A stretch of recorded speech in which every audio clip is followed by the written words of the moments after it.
When we deal with kids' sports, we see much more in the way of concussive injury.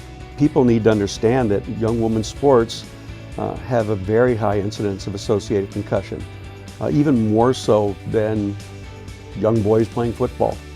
Being that I'm involved in sports, I wanted her to try everything, and soccer was one that a lot of kids at a young age start, and so because of that I introduced her to it.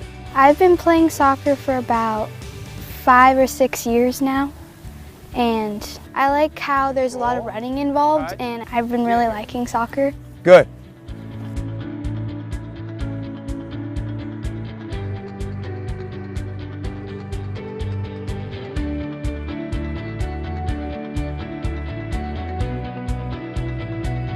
So the first thing is to remove somebody from play.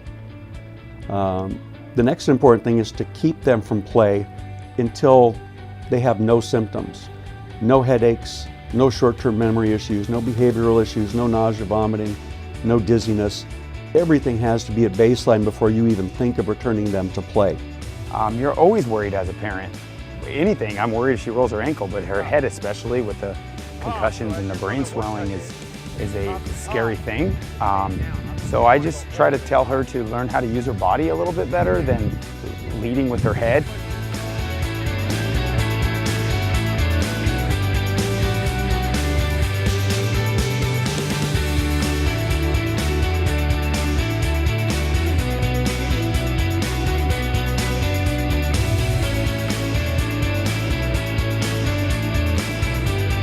The best things to prevent injury are to make sure a child is prepared and ready to play a certain sport, to make sure that they understand the specifics of the sport, that the equipment is pristine and the best equipment you can have, make sure that the playing conditions are optimal. I just talk to her about how to play the game the right way in all the sports she does, just so she can learn about the safety precautions about it.